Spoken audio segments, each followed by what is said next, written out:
Bismillahirrahmanirrahim. Assalamualaikum warahmatullahi wabarakatuh. Alhamdulillah rabbil alamin, wassalatu wassalamu ala asrofil anbiya'i wal mursalin wa ala alihi wa sahbihi ajma'in. Pertama-tama kami ucapkan terima kasih kepada Bapak Slamet Haryono yang telah memberikan kesempatan kepada kami untuk mempresentasikan salah satu materi perkuliahan teori akuntansi yang berjudul Penelitian Sektor Publik dalam Akuntansi dalam Peninjauan dan Sintesis. Di sini kami dari kelompok 11 yang beranggotakan ada 4 mahasiswa. Yang pertama Alwi Abdul Aziz, saya sendiri Intan Oktiviana Putri, Fikoh Nailur Rahma, dan Marfiah Al-Mudayani. Adapun pokok-pokok pembahasan yang ingin kami sampaikan yaitu yang pertama ada tujuan penelitian, yang kedua teori penelitian, yang ketiga pembahasan akuntansi sektor publik, yang keempat kesimpulan. Pembahasan yang pertama yaitu tujuan penelitian. Penelitian akuntansi sektor publik ini bertujuan untuk menjelaskan peran akuntansi dan auditing di sektor publik. Dalam penelitian ini akan membantu mengembangkan penelitian sektor publik interdisiplin penganggaran publik dan keuangan mengenai penganggaran, pelaporan keuangan, dan audit dengan pengenalan teori yang mendasari banyak penelitian sektor publik dalam akuntansi. Penelitian juga bukan hanya untuk memberikan tinjauan komprehensif dari literatur substansial, namun juga memberikan komentar tentang bagaimana penelitian akuntansi sektor publik yang telah berkembang serta sebagai panduan pengantar untuk literatur akuntansi sektor publik. Pembahasan selanjutnya yaitu teori penelitian. Nah, penelitian deskriptif menghasilkan teori tentang penganggaran sektor publik, laporan keuangan atau audit dengan menggambarkan hubungan yang ada dalam praktik. Penelitian deskriptif menghasilkan teori tentang penganggaran sektor publik, pelaporan keuangan atau audit dengan menggambarkan hubungan yang ada dalam praktik. Nah, dalam studi akuntansi sektor publik menggunakan teori prinsipal agen sebagai dasar untuk memeriksa pertanyaan-pertanyaan yang diajukan. Dalam kerangka keagenan, fakta bahwa manajer yang umumnya biasa disebut dengan agen mengetahui informasi tentang kinerja mereka yang tidak dapat diamati oleh pemilik yang umumnya disebut prinsipal, yang mengarah ke situasi di mana agen memiliki insentif untuk mengambil tindakan yang tidak sesuai dengan kepentingan terbaik dari prinsipal. Nah, peneliti akuntansi sektor publik menghadapi teori prinsipal agen untuk digunakan dalam penelitian. Dua masalah yang muncul dengan kontrak adalah pilihan yang merugikan dan moral hazard. Seleksi yang merugikan berkaitan dengan tidak dapat diamatinya informasi, keyakinan, nilai, dan kompetensi individual dan merupakan masalah prakontrak. Masa seleksi yang merugikan dikurangi melalui aktivitas pensinyalan agen.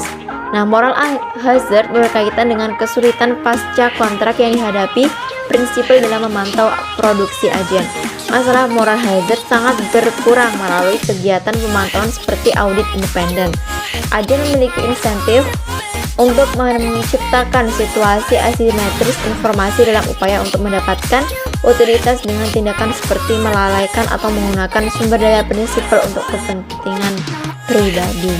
Yang selanjutnya yaitu pembahasan akuntansi sektor publik. Dalam pembahasan akuntansi sektor publik terdapat 3 studi.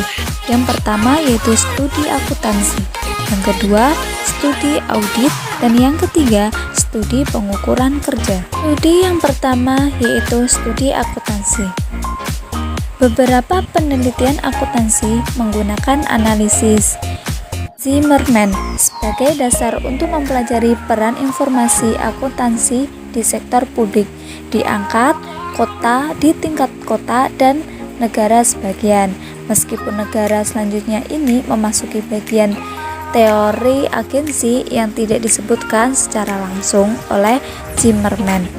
Dengan dukungan teoritis dasar untuk studi ini konsisten dengan Zimmerman, kelompok studi yang dibahas berfokus pada faktor-faktor penentu permintaan dan penawaran informasi akuntansi sektor publik.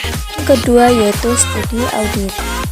Para peneliti menunjukkan bahwa meskipun audit di sektor publik mungkin diwajibkan oleh undang-undang, keberadaan peraturan tidak menghilangkan kemungkinan bahwa pertimbangan lembaga merupakan dasar penentu mandat ini.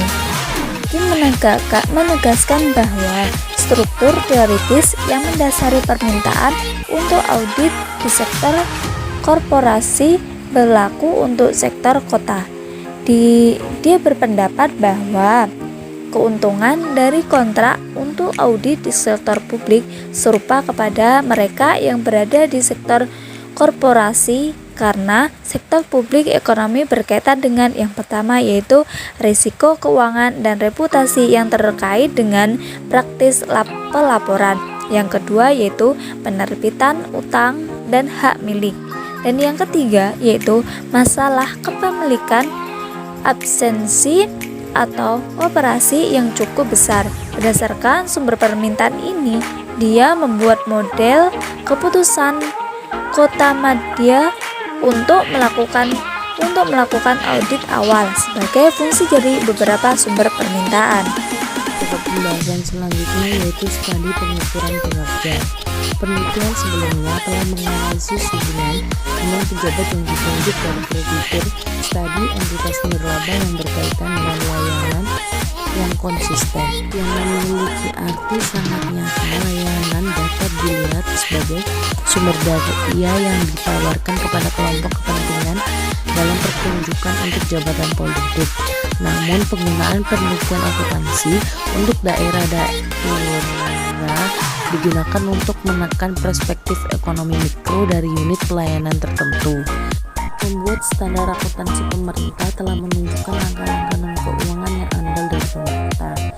GASB menerbitkan laporan penelitian, upaya dan presentasi layanan. Laporan tersebut berisi tentang rangkuman hasil beberapa penelitian proyek dengan tujuan untuk menemukan keadaan dalam upaya layanan dan pelaporan pencapaian untuk jenis layanan pemerintahan tertentu. Laporan penelitian juga disiapkan untuk setiap area layanan. Selain itu, GASP juga direkomendasikan ukuran input dan hasil secara signifikan berkorelasi. Pembahasan selanjutnya yaitu informasi untuk kreditor dan investor. Pengguna utama informasi keuangan telah dikategorikan oleh GASB sebagai kelompok warga, pejabat legislatif, pengawas, serta investor dan kreditor. Beberapa penelitian telah dibahas di bagian sebelumnya, menangani kebutuhan akuntabilitas dan akuntansi untuk kelompok warga dan legislator, yaitu studi pilihan publik dan kompetisi politik. Bagian ini berfokus pada kebutuhan informasi investor dan kreditor. Riset akuntansi keuangan yang berfokus pada pasar obligasi daerah terutama menekan dua genre penelitian. Salah satu bidang penelitian meneliti menggunakan informasi akuntansi keuangan dalam prediksi obligasi peringkat dan perubahan peringkat obligasi, yaitu peringkat ordinal yang luas dari resiko default. Sedangkan bidang penelitian kedua membahas imbal hasil obligasi, yaitu ukuran risiko gagal bayar.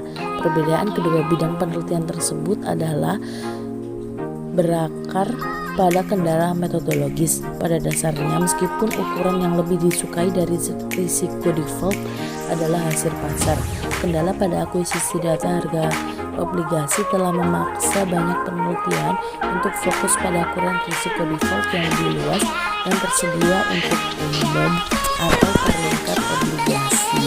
Namun sulitnya untuk memperoleh data membuat sebagian besar landasan teoritis sulit untuk dioperasionalkan dan divalidasi. Kendala data yang sama ini seperti kesulitan mendapatkan pembiayaan pasca penjualan informasi yang telah membantu membuat peringkat obligasi sebagai lawan dari pasar hasil fokus dari banyak peneliti. Pembahasan selanjutnya yaitu informasi untuk kreditor dan investor. Pengguna utama informasi keuangan telah dikategorikan oleh GASB sebagai kelompok warga, pejabat legislatif, pengawas, serta investor dan kreditor. Beberapa penelitian telah dibahas di bagian sebelumnya, menangani kebutuhan akuntabilitas dan akuntansi untuk kelompok warga dan legislator, yaitu studi pilihan publik dan kompetisi politik. Bagian ini berfokus pada kebutuhan informasi investor dan kreditor. Riset akuntansi keuangan yang berfokus pada pasar obligasi daerah terutama menekan dua genre penelitian.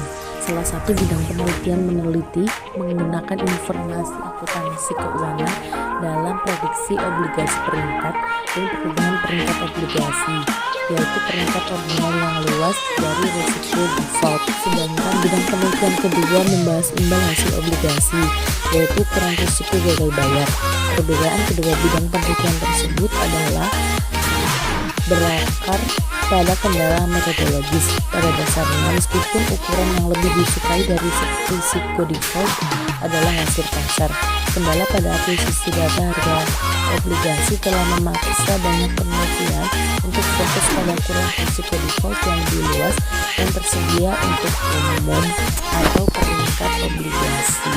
Namun sulitnya untuk memperoleh data membuat sebagian besar landasan teoritis sulit untuk dioperasionalkan dan divalidasi. Kendala data yang sama ini seperti kesulitan mendapatkan pembiayaan pasca penjualan informasi yang telah membantu membuat peringkat obligasi sebagai lawan dari pasar hasil fokus dari banyak peneliti. Pembahasan selanjutnya yaitu informasi untuk kreditor dan investor. Pengguna utama informasi keuangan telah dikategorikan oleh GASB sebagai kelompok warga, pejabat legislatif, pengawas, serta investor dan kreditor. Beberapa penelitian telah dibahas di bagian sebelumnya menangani kebutuhan akuntabilitas dan akuntansi untuk kelompok warga dan legislator, yaitu studi pilihan publik dan kompetisi politik. Bagian ini berfokus pada kebutuhan informasi investor dan kreditor. Riset akuntansi keuangan yang berfokus pada pasar obligasi daerah terutama menekan dua genre penelitian. Salah satu bidang penelitian meneliti menggunakan informasi akuntansi keuangan dalam prediksi obligasi peringkat dan perubahan peringkat obligasi, yaitu peringkat ordinal yang luas dari risiko default. Sedangkan bidang penelitian kedua membahas imbal hasil obligasi, yaitu ukuran risiko gagal bayar. Perbedaan kedua bidang penelitian tersebut adalah berakar pada kendala metodologis. Pada dasarnya, meskipun ukuran yang lebih disukai dari risiko default adalah hasil pasar, kendala pada akuisisi data harga obligasi telah memaksa banyak penelitian untuk fokus pada ukuran risiko default yang lebih luas dan tersedia untuk umum atau peringkat obligasi. Namun sulitnya untuk memperoleh data membuat sebagian besar landasan teoritis sulit untuk dioperasionalkan dan divalidasi. Kendala data yang sama ini seperti kesulitan mendapatkan pembiayaan pasca penjualan informasi yang telah membantu membuat peringkat obligasi sebagai lawan dari pasar hasil fokus dari banyak peneliti. Pembahasan selanjutnya yaitu informasi untuk kreditor dan investor. Pengguna utama informasi keuangan telah dikategorikan oleh GASB sebagai kelompok warga, pejabat legislatif, pengawas, serta investor dan kreditor. Beberapa penelitian telah dibahas di bagian sebelumnya menangani kebutuhan akuntabilitas dan akuntansi untuk kelompok warga dan legislator, yaitu studi pilihan publik dan kompetisi politik. Bagian ini berfokus pada kebutuhan informasi investor dan kreditor. Riset akuntansi keuangan yang berfokus pada pasar obligasi daerah terutama menekan dua genre penelitian. Salah satu bidang penelitian meneliti menggunakan informasi akuntansi keuangan dalam prediksi obligasi peringkat dan perubahan peringkat obligasi, yaitu peringkat ordinal yang luas dari risiko default. Sedangkan bidang penelitian kedua membahas imbal hasil obligasi, yaitu ukuran risiko gagal bayar. Perbedaan kedua bidang penelitian tersebut adalah berakar pada kendala metodologis. Pada dasarnya, meskipun ukuran yang lebih disukai dari risiko default adalah hasil pasar, kendala pada akuisisi data harga obligasi telah memaksa banyak penelitian untuk fokus pada ukuran risiko default yang lebih luas dan tersedia untuk umum atau peringkat obligasi. Namun sulitnya untuk memperoleh data membuat sebagian besar landasan teoritis sulit untuk dioperasionalkan dan divalidasi. Kendala data yang sama ini seperti kesulitan mendapatkan pembiayaan pasca penjualan informasi yang telah membantu membuat peringkat obligasi sebagai lawan dari pasar hasil fokus dari banyak peneliti. Pembahasan selanjutnya yaitu yaitu informasi untuk kreditor dan investor. Pengguna utama informasi keuangan telah dikategorikan oleh GASB sebagai kelompok warga, pejabat legislatif, pengawas, serta investor dan kreditor. Beberapa penelitian telah dibahas di bagian sebelumnya menangani kebutuhan akuntabilitas dan akuntansi untuk kelompok warga dan legislator, yaitu studi pilihan publik dan kompetisi politik. Bagian ini berfokus pada kebutuhan informasi investor dan kreditor. Riset akuntansi keuangan yang berfokus pada pasar obligasi daerah terutama menekan dua genre penelitian. Salah satu bidang penelitian meneliti menggunakan informasi akuntansi keuangan dalam prediksi obligasi peringkat dan perubahan peringkat obligasi, yaitu peringkat ordinal yang luas dari risiko default. Sedangkan bidang penelitian kedua membahas imbal hasil obligasi, yaitu ukuran risiko gagal bayar.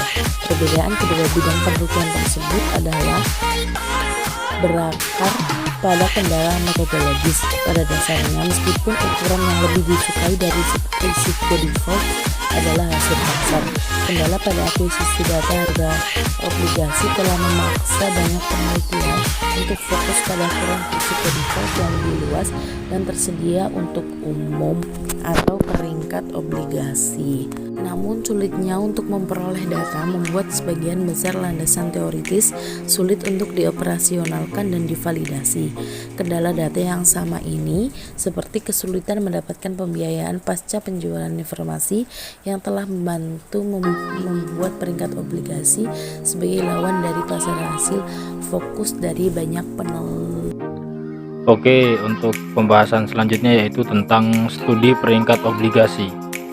Salah satu bidang utama penelitian tentang peringkat obligasi adalah mengklasifikasikan peringkat obligasi dan memprediksi kapan peringkat obligasi itu akan berubah. Studi akuntansi hanya menghasilkan hasil yang beragam yang meneliti dampak informasi keuangan terkait pemerintah pada peringkat obligasi. Para peneliti menemukan bahwa sementara perubahan peringkat obligasi memberitahu pemberi pinjaman, informasi akuntansi cenderung tidak berdampak pada pasar sebelum perubahan peringkat. Para peneliti juga menemukan bahwa model statistik linear mencetak skor lebih tinggi dalam memprediksi perubahan peringkat obligasi daripada subjek. Dalam kurung 60% dari hasil model statistik versus sekitar 45% dari hasil subjek. Tapi analisis jauh lebih baik daripada perkiraan acak perubahan peringkat obligasi. Jika dibandingkan dengan set uji yang dirancang dengan individual dalam kurung untuk memodelkan pengambilan sampel yang tertunda karena ketersediaan, tingkat keberhasilan model statistik turun menjadi 41%. Menggunakan analisis klaster dan variabel sosial ekonomi. Namun, para peneliti menemukan bahwa model statistik tidak secara signifikan baik dalam memprediksi peringkat obligasi berdasarkan informasi yang dipilih analis studi imbal hasil obligasi. Kemudian yaitu tentang studi imbal hasil obligasi. Sebelumnya, kesulitan dalam menggunakan peringkat obligasi sebagai ukuran risiko gagal bayar terletak pada sifat ordinalnya, yaitu penerbitan obligasi peringkat A dengan risiko sangat rendah tidak dapat dibedakan dari penerbitan obligasi peringkat A yang lebih berisiko. Kemudian yang seperti yang tertera dalam PPT, salah satu alasan bahwa peringkat obligasi telah menjadi variabel dependen untuk banyak studi obligasi adalah bahwa pasar sekunder untuk obligasi daerah sangat tipis. Alasan lain, peringkat obligasi sering dipilih sebagai variabel dependen atau respon adalah karena mereka adalah sumber informasi yang tersedia untuk umum. Studi telah meneliti dampak informasi akuntansi pada harga obligasi yang beredar. Seperti dicatat, penelitian sebelumnya telah menemukan bahwa informasi akuntansi keuangan tampaknya berguna bagi investor dalam penetapan harga masalah baru. Para peneliti juga mencatat bahwa peningkatan variabilitas pengembalian di pasar sekunder pada saat penerbitan baru dan pada saat pengumuman peringkat. Slide selanjutnya yaitu kesimpulan. Kepatuhan pajak dipengaruhi oleh apakah seseorang telah diaudit di masa lalu, tetapi efek spesifikasi dari audit sebelumnya tergantung pada jumlah waktu dan upaya yang diperlukan untuk menghasilkan pendapatan seseorang. Informasi harus menarik bagi pembuat kebijakan yang peduli untuk meningkatkan kewajiban dan kepatuhan wajib pajak. Selain itu, hasil ini menambah bukti bahwa keputusan wajib pajak dipengaruhi oleh apakah penghasilan kena pajak diperoleh atau diberkahi, yang akhirnya hasil menunjukkan bahwa ada campuran yang didokumentasi dalam penelitian sebelumnya tentang peran audit sebelumnya yang dapat dikaitkan sebagian dengan perbedaan sistematis apakah penghasilan kena pajak diperoleh atau diberkahi. Cukup sekian presentasi dari kelompok 11, kurang lebihnya kami mohon maaf. Wassalamualaikum warahmatullahi wabarakatuh.